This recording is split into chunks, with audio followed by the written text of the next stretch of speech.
Numeral, a los soldados les digo, arroba Memin68, escribe, numeral, a los soldados les digo, cumplan lo que juraron. Si alguno hace lo contrario, acúsenlo. Camilo Andrés Hernández, cabo primero del ejército, era el comandante de escuadra, es decir, en términos militares, era el jefe directo de un grupo, de este grupo de soldados acusados de abusar de esta menor en Vera. Cabo Camilo Hernández, gracias por estar con nosotros en Sigue la W. Buenas tardes. Buenas tardes. Bueno, Cabo, gracias por estar con nosotros y después de escuchar estos testimonios, estas declaraciones, estas grabaciones que nos trajo Andrea y que nos permiten conocer más sobre la acusación de la Fiscalía en contra de los soldados, pues sí queda una inquietud. ¿Quién era el que le advertía a los soldados, ojo con esa niña, cuidado con esa niña? ¿Quién era el que lanzaba esos mensajes de precaución y sobre todo diciéndole a los soldados no vayan a cometer un error? A ver, nosotros no hacíamos directamente aclaración en contra de la niña, ni nada por el estilo. Nosotros tratábamos temas con respecto a población vulnerable. Nosotros no preveníamos solamente con respecto a la joven, ¿sí? Sino en total, en sí, porque estábamos en un área donde hay comunidad indígena. Entonces esto nosotros lo catalogamos como población vulnerable. Pero esas advertencias, Cabo Camilo Andrés Hernández, en algún momento hacían alusión o hicieron alusión a la menor o a menores jóvenes, mujeres, niñas que estuvieran en la zona, porque sí resulta llamativo que tengan que explicarle ustedes, como en el caso suyo, pues como comandante de escuadra, a los soldados que toca tener cuidado con los indígenas o que toca cuidar a los indígenas porque son población vulnerable. Entonces por eso le insisto en la pregunta, ¿el caso o la advertencia no se hacía en el caso de las mujeres, de las jóvenes, de las niñas de la comunidad? Claro, se hacía la advertencia en sí, porque es que nosotros giramos en un entorno donde prácticamente lo que vemos es población civil y, como te digo, población vulnerable, mujeres embarazadas, niños, niñas y pues prácticamente comunidad indígena. Y la advertencia se hace, ¿por qué? Porque se han presentado casos en donde se ha agredido o se han vulnerado los derechos de esa población. Así es. Nosotros estamos en la obligación, como fuerza pública y como ejército que somos, estamos en la obligación de defender los derechos de esta población y de hacerlos respetar. Sí. Cabo, le pido el favor que estamos en Facebook Live, entonces active su cámara, por favor, allí en el programa, mientras que lo estamos escuchando en este relato, que es muy importante también para identificar qué fue lo que sucedió. Háblenos acerca de su función dentro de ese campamento. Usted estaba a cargo entonces de formar a los soldados, ¿y en qué momento usted se entera de lo que había ocurrido? Soy comandante de escuadra del pelotón Buitre 2, pelotón que pertenece al batallón de alta montaña número 5. Nos encontrábamos agregados al batallón San Mateo. Me vengo a enterar el día 22 por parte de la familia de la joven de que se había llevado a cabo una situación con respecto al abuso de una menor. Nosotros como comandantes tenemos la obligación y el deber de informar de esta situación. Sí. Cabo Hernández, pero de acuerdo al relato que conocimos hoy por parte de la Fiscalía en la audiencia de imputación de cargos contra estos 7 militares, todo puede indicar que posiblemente fue planeado, había quien cuidaba, había muchos elementos que dan cuenta como si todo hubiese sido llevado milimétricamente, planeado por cada uno de los participantes. ¿Ustedes nunca advirtieron lo que estaba ocurriendo? ¿Nunca se dieron cuenta? La verdad, nosotros como comandantes no nos dimos de cuenta en ningún momento de lo que había sucedido o de lo que sucedió. Pero venga, Cabo, es que a mí sí me llama la atención eso, porque bueno, como lo hemos escuchado en el relato de la Fiscalía hace un instante, se pusieron turnos, había un campanero, en fin, estaba, digamos, como todo muy organizado. ¿Cómo funciona normalmente un día, una jornada en un territorio como este? ¿Cada cuánto usted como comandante tiene que dar o da una vuelta para ver en qué están los soldados que están bajo su responsabilidad? ¿Cada cuánto verifica usted en dónde está el uno, en dónde está el otro? ¿Cómo funciona esa cadena para también pues, poder decir que usted nunca se enteró de lo que estaba ocurriendo y que termina siendo después que usted se entera? La verdad, un día normal funciona. Nosotros como comandantes debemos estar, primero que todo, pendientes de la seguridad, ¿sí? De los centinelas, de los dispositivos de seguridad, de las BPMs como tal, de donde nosotros llegamos a acampar. No sé, todavía desconozco el motivo en que los jóvenes salieron de la base de patrulla móvil. Todavía es materia de investigación la hora de que se llevó a cabo el hecho, ¿sí? Y cómo hicieron estos muchachos para vulnerar primero que todo la seguridad y vulnerar, digamos, a los comandantes. Claro, Cabo. Háblenos acerca del momento entonces cuando ustedes se enteran, entréguenos un poco más de detalles. Ustedes se enteran y qué sucede en ese momento, cuál es toda la situación y qué fue lo que usted no pudo explicarle al ejército, al comandante del ejército que ahora pues simplemente tomó una decisión y lo separa del cargo. ¿Qué quisiera usted decirle? Bueno, nosotros nos enteramos alrededor de las 10 de la mañana por parte de la familia de la acusación del hecho como tal. Mi primero día, el comandante de pelotón toma contacto con el subintendente Jiménez. Él llega a la zona donde nosotros nos encontrábamos. Nosotros prácticamente le relatamos de que había un abuso con una joven, ¿sí? Y que pues necesitábamos esclarecer la situación. Mi primero, mientras yo le informaba o hablaba con el intendente, él ya estaba hablando ya con el comandante o con el comando superior de nosotros. Cabo, ¿qué le diría usted Señora, al comandante por todos estos años? Hablábamos fuera de micrófonos y usted dice que tiene 18 años y que usted está pues muy afectado ¿por qué exactamente? ¿Qué le diría usted? ¿Una posibilidad de explicar lo sucedido?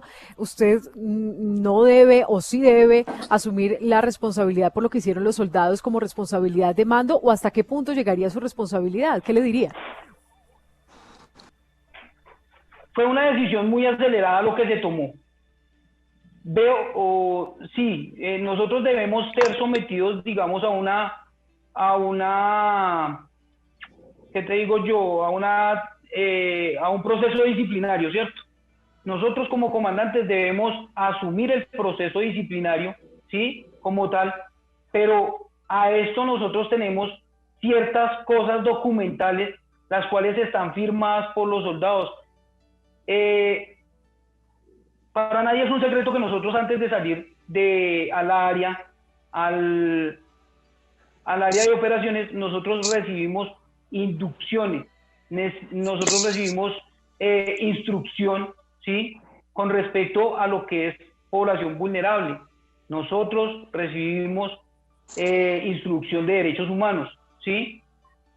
Entonces, pues a todo esto hay una parte documental, ¿sí? La cual los soldados firman, ¿cierto? Sí. Ellos sabían a qué se estaban enfrentando en el momento de que si esto llegaba a pasar. Porque era claro. o esto está catalogado como una violación a los derechos humanos. Claro, pero Cabo, usted dice que fue una decisión acelerada, pero de todas formas ya las fuerzas militares, los comandantes, pues han tomado esta decisión de retirarlos a ustedes del servicio. ¿Usted qué cree que fue lo que le faltó hacer? ¿Qué hizo mal para que se tomara esta decisión y empezara el proceso disciplinario contra ustedes? Todavía no logro entender qué fue lo que yo hice mal. Como comandante de escuadra, yo soy directamente responsable de los jóvenes que yo tengo a cargo, pero prácticamente se violó un debido proceso. O no sé, hubo una determinación que pues prácticamente la noto de que fue muy acelerada en el momento de que se tomó. ¿Por qué? Porque es que prácticamente se conoce del hecho el día 22 y el día 1 de julio a nosotros ya nos sacan de la fuerza, del ejército como tal. La verdad me encuentro triste porque pues nosotros fuimos quienes directamente denunciamos del hecho, denunciamos la situación que había sucedido y pues hoy nos vemos de que... ¿Me escuchas? Sí, pero Cabo, ¿usted tiene entonces alguna instancia a la cual acudir en donde usted pueda demostrar que se violó el debido proceso, como usted dice, y pedir que lo reintegren? ¿Usted ya empezó acciones para hacer este proceso? Claro, en este momento yo me encuentro, digamos, asesorado por alguien que conoce las leyes como tal, ¿sí?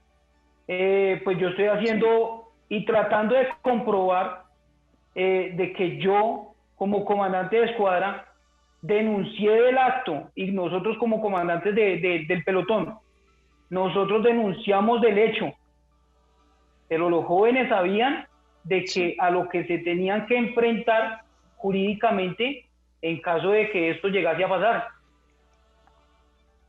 Sí, Cabo. Cabo, ¿qué decirle a la comunidad en Vera? ¿Qué decirle a los colombianos cuando los hechos son lamentables? ¿Hay arrepentimiento? ¿Qué le quiere decir a todas esas personas que confían tanto en las fuerzas militares y que con este caso les fallaron? A ver, la verdad, primero que todo le pido disculpas a la comunidad en Vera ante lo sucedido, pero sí quisiera en realidad saber de boca de las personas que son conscientes del hecho qué fue lo que sucedió y cómo sucedió, que le expliquen no solo a mí, sino que a todas las personas en particular, que expliquen qué fue lo que sucedió en realidad, porque pues, o sea, sí, sé que esto es todavía materia de investigación, pero la joven es quien tiene conocimiento en realidad qué sucedió y los jóvenes que fueron los actores del hecho. Cabo, ¿usted reconoce que este hecho afectó gravemente la imagen de la institución en la cual usted estaba?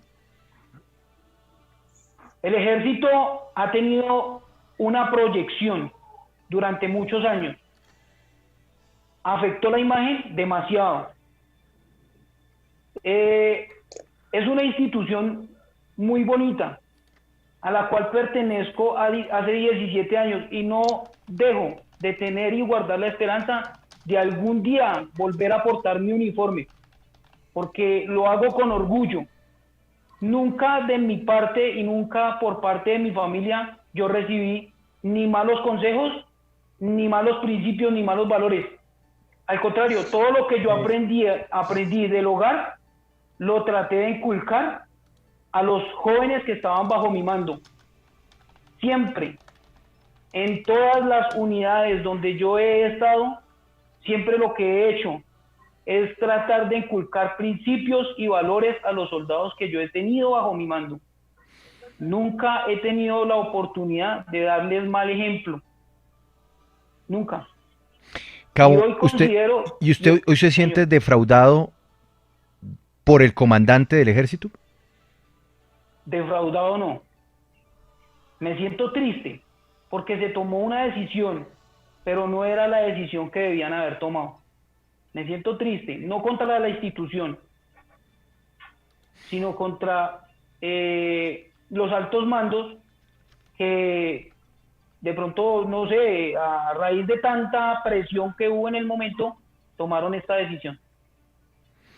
¿Usted qué le diría, Cabo Camilo Andrés Hernández, a tantas y tantas personas que han llegado, nos han hecho llegar sus mensajes a través de Twitter con el numeral a los soldados les digo, y quienes están en realidad pidiendo una reforma total de las fuerzas militares, un cambio absoluto? ¿Usted cree que eso es lo que se tiene que hacer para que casos como este nunca jamás los volvamos a vivir en Colombia? Lo único que le digo a la población es que no fue el Ejército Nacional quien cometió el error. Fueron unos jóvenes que en ese momento no tuvieron la capacidad de pensar qué era lo que estaban haciendo. El ejército como tal no tiene la culpa. El ejército como tal no debe ser catalogado de tal manera como está catalogado ahorita, ¿sí? De que de violadores, de que abusadores. No, no fue el ejército. Fueron unos jóvenes que en ese momento no tuvieron la capacidad de tener el pensamiento de decir, oiga, lo que estoy haciendo está mal hecho, o de haber de pronto planeado algo en ese momento para llevar o realizar este acto. Cabo primero del ejército, hoy día pues ya sin el uniforme, Camilo Andrés Hernández, gracias por estar con nosotros en Sigue la W, por compartirnos su testimonio y pues por ayudarnos a conocer un poco más de esta historia que, créame, no quisiéramos tener que contar. Gracias por estar con nosotros. A ustedes muchas gracias por el espacio. Numeral, a los soldados les digo, en este momento es segunda tendencia en Colombia, después de la primera tendencia en Colombia que sigue siendo la de la mañana, el llamado de Petroes. Numeral, a los soldados les digo, una pausa al regresar. Ay, ay, ay, Andrea. Ay, ay, ay. ¿Qué pasó? Usted escuchó hace un momento, antes de terminar la W con Julio, que Lucas contó que hay un personaje de la vida nacional que dio positivo de coronavirus. Sí, Carlos totalmente. Camargo. Yo ya le tengo el dato, pero No. le tenía el dato de otro. Ah, no, ¿tiene otro? No. Carlos Entonces, Camargo. sí, Carlos Ay, que Camargo, pensé- el de la... Y también se José, por el llama nombre Carlos. El que coincidimos tiene con Andrea otro. también se llama Carlos. Exacto, es que hay ¿Cómo? otro. No. Bueno, entonces usted tranquila. Carlos Camargo es el Es que hay presidente de la otro. Federación de Departamentos. Hasta ahí estamos bien. Bueno, Claro, ex magistrado del Consejo Nacional Eso. Electoral. Sí. al regresar, Y estuvo con Duque. es que para allá vamos. Al regresar le voy a contar con quién más compartió espacio el señor Carlos Camargo sin tapabocas, porque como bien lo dice Paola, estuvo en el programa de televisión, en el hoy cuestionado programa de televisión del presidente Duque, sin tapabocas y bueno, compartiendo con otros. Eso va a ser al regresar porque sigue la W.